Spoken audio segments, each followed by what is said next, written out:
Olá, sejam bem-vindos ao Ciências Humanas pro Enem. E aí, minha gente, bora conversar sobre história do Brasil.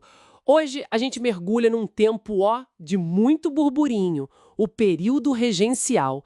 E vamos focar numa lei específica que deu o que falar, o Ato Adicional de 1834. Imagina só a cena. Dom Pedro I vazou, deixou o menino Pedrinho aqui com 5 aninhos. O Brasil ficou meio órfão de pai e mãe, né? Sem um comando firme. E aí, claro, revolta pipocando para todo lado. Exatamente, foi um período assim de enorme instabilidade. O país precisava da regência, né, esse governo provisório, só que politicamente era uma briga danada. Liberais de um lado, conservadores do outro, cada um querendo puxar o Brasil por um caminho diferente. E tinha revolta séria acontecendo, né? A cabanagem lá no norte, a Guerra dos Farrapos no sul. Era muita tensão. E, claro, uma pressão gigantesca para mexer na Constituição de 1824, que era vista como centralizadora demais. É nesse meio desse furdunço todo que nasce o tal do ato adicional. Por entender o que ele fez e por que o Enem me adora esse assunto. Mas antes de começar, não esqueça de se inscrever no canal. Pronto. Então vamos lá, desvendar esse ato. Foi tipo uma reforma grande na Constituição, né? Qual era a ideia central, assim, o objetivo? Olha, foi uma tentativa de achar um equilíbrio, sabe? O meio termo. Os liberais pediam mais autonomia para as províncias, menos poder concentrado lá no Rio. Já os conservadores queriam o contrário, um governo central bem forte. O ato tentou meio que dar um agrado para cada lado. Uma costura política, digamos.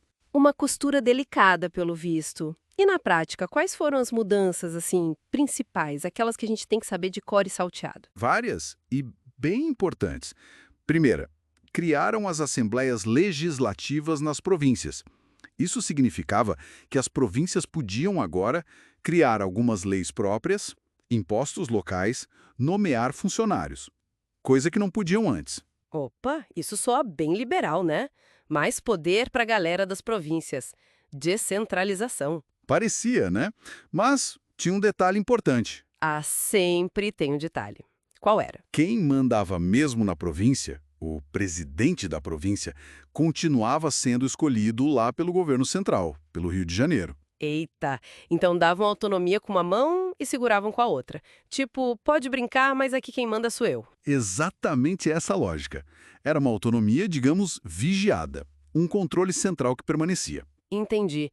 E no governo central mesmo, lá no topo, o que mudou? Mudança grande também.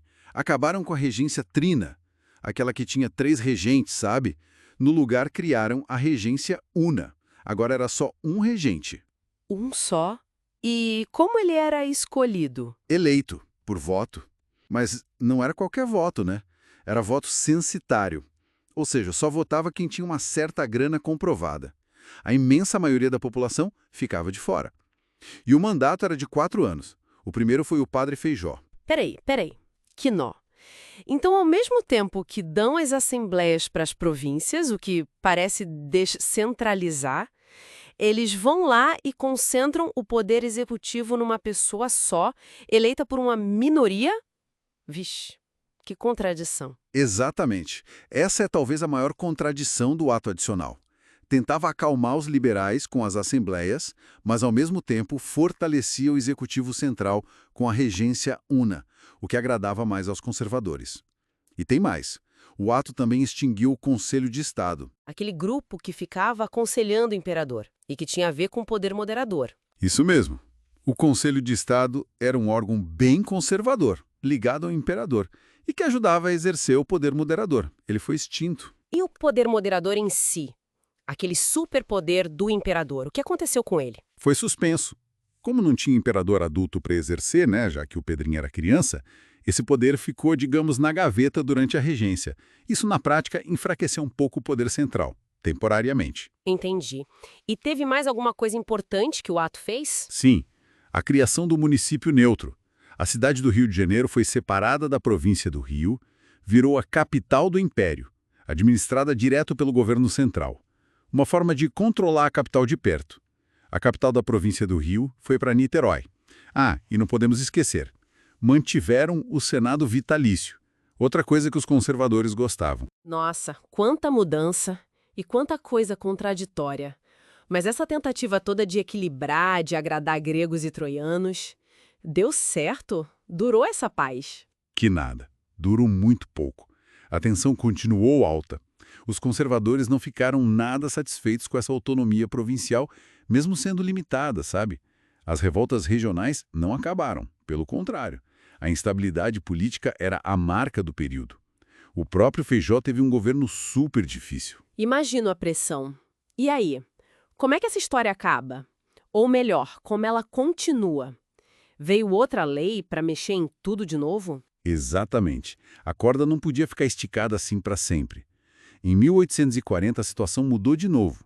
Nessa época, o regente era o Araújo Lima, que era do grupo conservador. E aí veio a chamada Lei Interpretativa do Ato Adicional. Lei interpretativa. Esse nome já soa meio suspeito, né? O que ela fez na prática?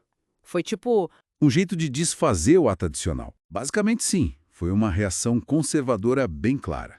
Essa lei interpretou o ato de um jeito que, reduziu drasticamente a autonomia que as províncias tinham ganhado, principalmente no controle da polícia e da justiça local.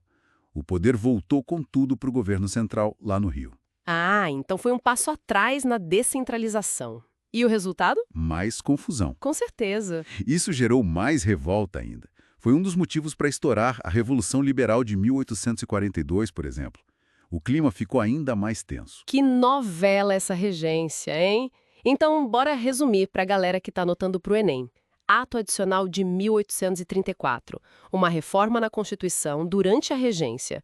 Tenta um equilíbrio meio torto, deu mais autonomia para as províncias com as assembleias legislativas, Isso? mas, ao mesmo tempo, centralizou o poder executivo com a regência una. Exato. E também suspendeu o poder moderador e acabou com o Conselho de Estado. Certo. Perfeitamente resumido. Foi um arranjo político instável, cheio de idas e vindas, de contradições internas, e que acabou sendo, em grande parte, revertido pela Lei Interpretativa de 1840, que concentrou o poder de novo no centro. E essa concentração aumentou as tensões que levaram, pouco depois, ao fim da regência, com o golpe da maioridade. Ufa, acho que deu para clarear um pouco as ideias sobre esse tal de ato adicional, né, não? Esperamos que sim. É fundamental entender essa briga, essa tensão constante entre centralizar e descentralizar o poder no Brasil. Isso ajuda a entender muita coisa da nossa história política. Pois não é? Então, minha gente, não esqueçam de seguir nosso canal para ter mais conversas como essa e compartilha com os amigos que estão aí na peleja do Enem. Um cheiro bem grande e até a próxima.